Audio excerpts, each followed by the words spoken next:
It's Monday morning, 4th of November. So Ian's been away all weekend at... I shouldn't have done that. It shouldn't have kicked in. I've not even set off yet. He's been away all weekend at a Halloween event in Lincoln. Got back yesterday. It was only a Saturday event, really. He stayed over in Lincoln with our friends Helen and Robert, and then came home on Sunday. That's the reason why the car was facing the wrong direction, because he backed in to unload the car. So yeah, the weekend's been a bit of a strange one. There's been lots of fireworks and stuff been going off this weekend, because here in the UK, November the 5th is what we call bonfire night, or Guy Fawkes night, or it's a remembrance of a long forgotten plot to blow up the Houses of Parliament, blah blah blah.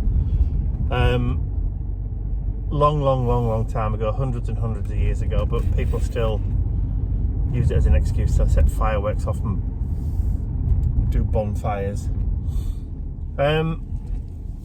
But consequently to that, obviously they've been letting fireworks off, and the poor dogs have been, well, Bentley's alright, but Nipper's absolutely terrified of the loud bangs, and I think it's more the ultrasonics than anything. Yeah, so bless him, he's been tired out. He's been on a knife edge for the whole weekend. Last night wasn't so bad. We put the TV on last night, had it on a bit louder than normal, and so it kind of masked the sound of any fireworks going off. But yeah, bless him, he's just terrified. It's horrible, it really is horrible. They've started to develop a new type of firework which is soundless, just does the light display, and to be honest, far better. It's a far better idea, just for the poor dogs themselves, because I'm sure we're not alone on the having dogs that are terrified of fireworks. I'm sure there are quite a few. Yeah, so like I said, Monday morning, I called Mum and Dad this morning. I had to go and pick up some pills from the pharmacist this morning for Mum. I called her to see if she wanted any other shopping, and they were both convinced it was still Sunday. No, it's definitely Monday. So then Dad pipes up, well, that means we've missed out on Sunday lunch then. Okay. And then he checked his pills, and he's missed out on a day, because he's still got Sunday's pills. So they've definitely, both of them, missed out on a day. They've probably spent a day napping.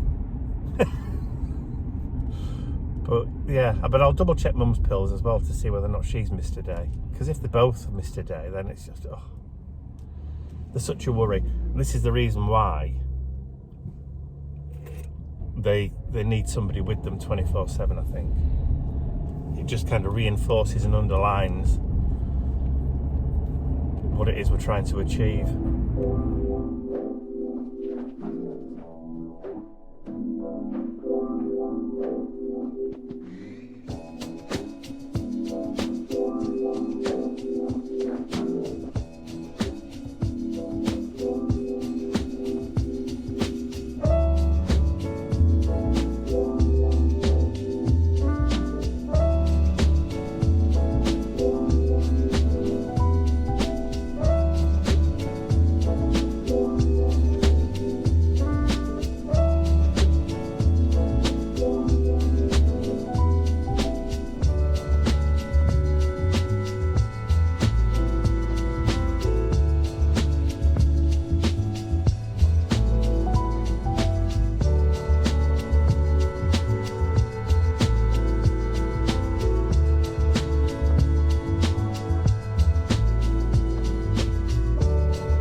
So it's Wednesday morning, November the 6th. So last night was bonfire night here in the UK, so there was lots and lots of fireworks going off right the way up until probably about 11 p.m. There was only like the occasional odd sporadic one after that, although you're not supposed to let fireworks off after 9. People still do, but you know, there's never a policeman around when you want one, but there you go. And of course, yesterday was the US presidential elections. So I woke up this morning with and turned on the TV with bated breath to see what had happened. Although at this point, 9:20 on Wednesday morning, nothing has been finalised, nothing's been called, but it's clear who's won. I don't think there's anything the other party can do to gain the lost ground. But when I put the news on this morning to see what had happened overnight with the counting, I was reminded of an old Chinese curse, which roughly translated means, "May you live in interesting times." So for those that voted Democrat, commiserations. For those that voted Republican, congratulations. The next 4 years are certainly going to be interesting times.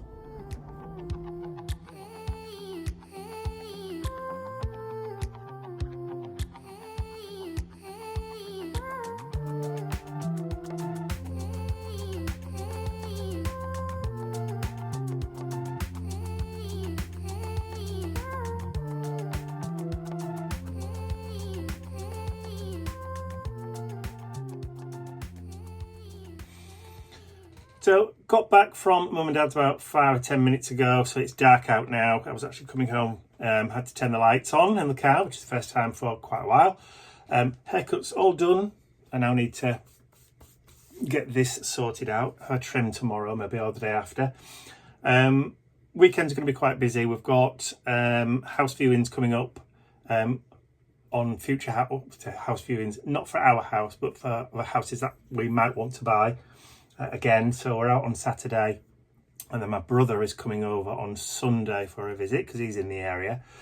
So it's going to be a busy few days. But today, like I said, it was haircuts for me and then shopping with mum. We had lunch together and all that kind of stuff. But it has been a fairly kind of draining, emotionally and mentally draining day today, because mum's been a bit away with the fairies today. I did have to check her medication to make sure she was actually taking her pills. She was that bad today, coming out with all sorts of weird and wonderful statements and proclamations and inappropriate comments. And it's when you're close with somebody who has dementia or Alzheimer's or whatever, and they do come out with these kind of outrageous, because they don't have a filter. No filter whatsoever. They'll just say what comes into the head at that moment, and sometimes it is quite inappropriate or quite offensive, or sometimes even insulting, or even nasty. Sometimes you have to learn how to kind of process that without biting, without jumping straight in to contradict or to argue with them. Sometimes you just let it go over your head, and sometimes you kind of like go, I'm not really sure about that, or there are just ways in which to tackle it. And being on guard all day, and I won't say walking on eggshells, because you don't really have to walk on eggshells. You just have to think quickly about how you're going to respond to a comment if you think it's either, factually incorrect or inappropriate or whatever. But it can be quite, like I said, mentally exhausting. The other thing, of course, is I also, now she's had her eye done, had that eye done. She was supposed to have gone back for her follow-up appointment on Monday, but she refused to go. She said she didn't want to go back because it was also follow-up, but also preparation to have the other one done. And she just flat refused to go. She said, I don't want to go, I don't want it. you know, my eyesight's all right as it is, thank you very much. Which it has improved, don't get me wrong, it has improved a lot.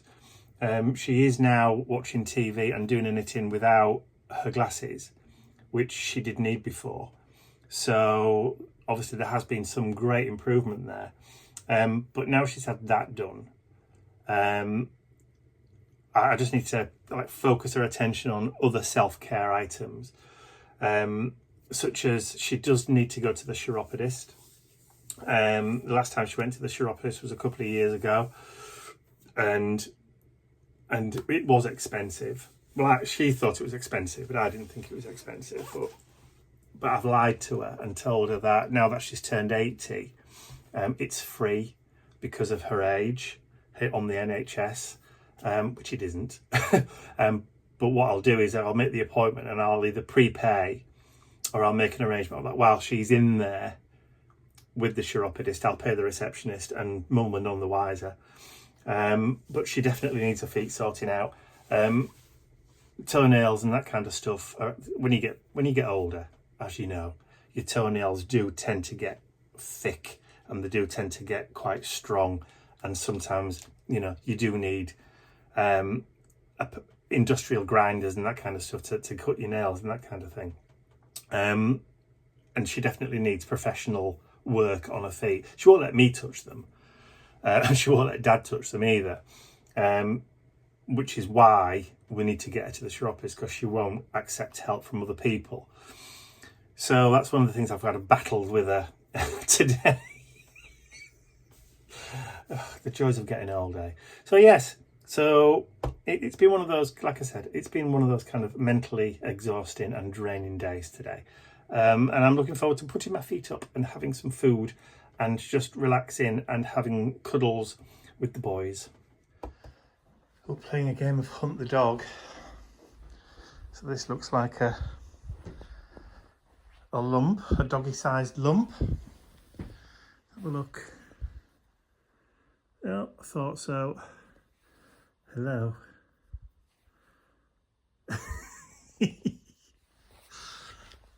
Dear me. It's definitely a dog's life, isn't it? So if you're like me and like to create your own journals, I'm not talking junk journals or anything like that. I'm talking about if you like to create your own art journals from scratch, because A, it's cheaper, and B, you've got more control over what type of pages you have and the size and all that kind of thing. Then you'll probably be like me as well, and you've gone through so many different ways of trying to bind your art journals together, and that you've probably done every possible means of binding that there is. Book rings and stitching, sewing, elastics, wraparounds, probably traveller's notebook kind of style, like I did last year with the Mission Inspiration one.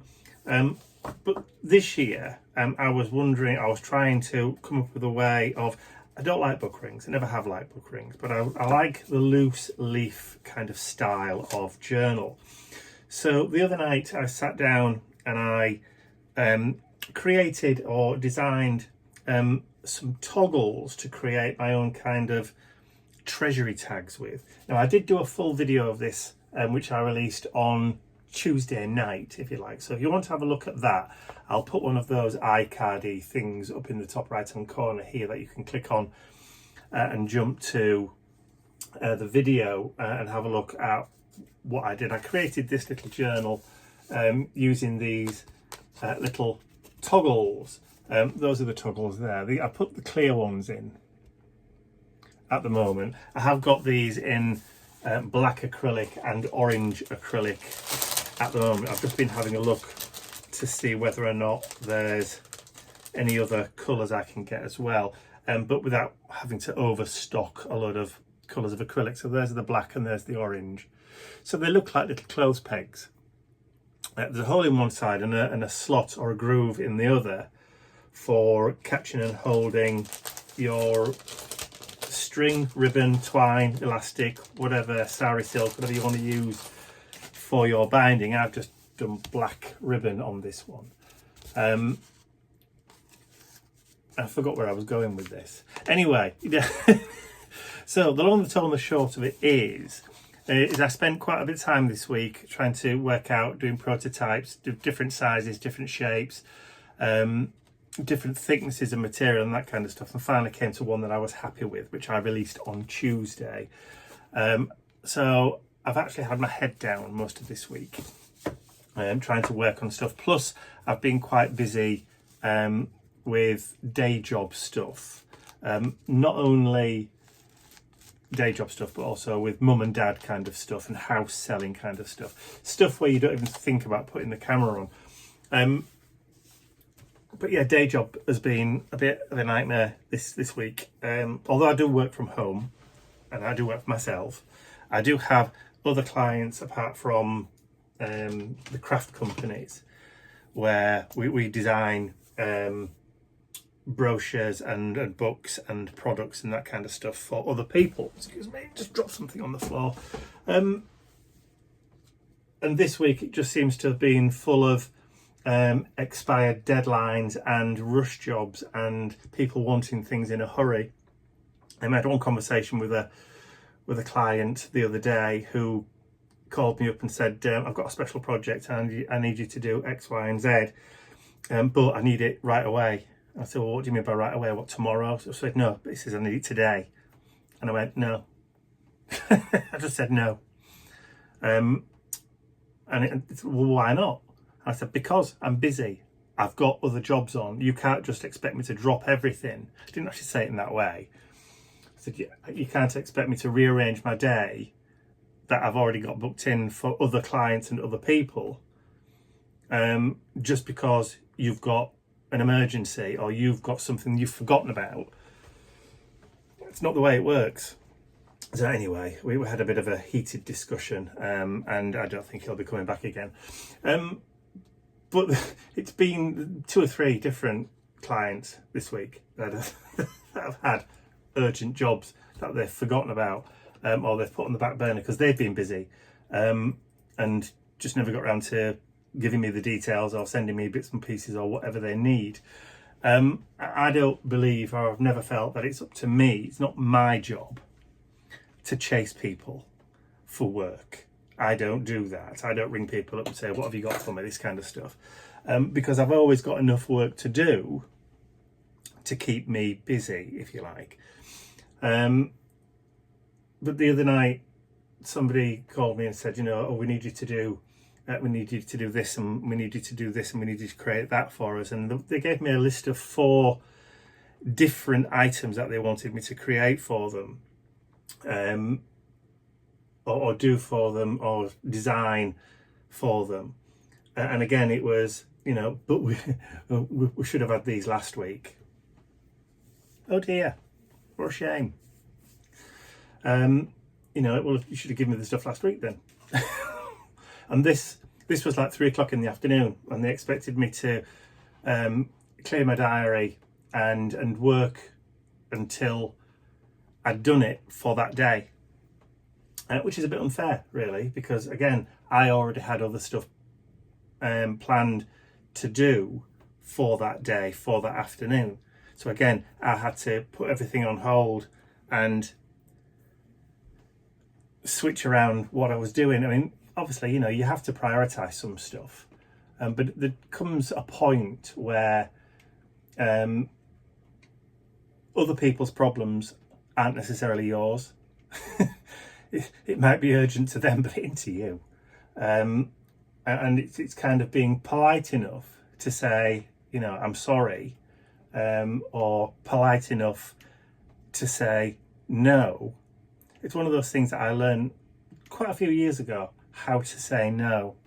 And I think a lot of people, particularly if you suffer from anxiety and stress and that kind of thing, it's a very useful tool. It's a very useful skill to learn how to say no.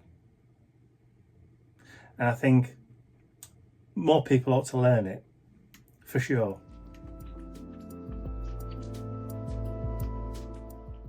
I'd like to say a huge thank you to all of my angels, because without you, these videos would not be possible. And don't forget, you can access your exclusive angel-only content over on my website. There's a link in the description area below.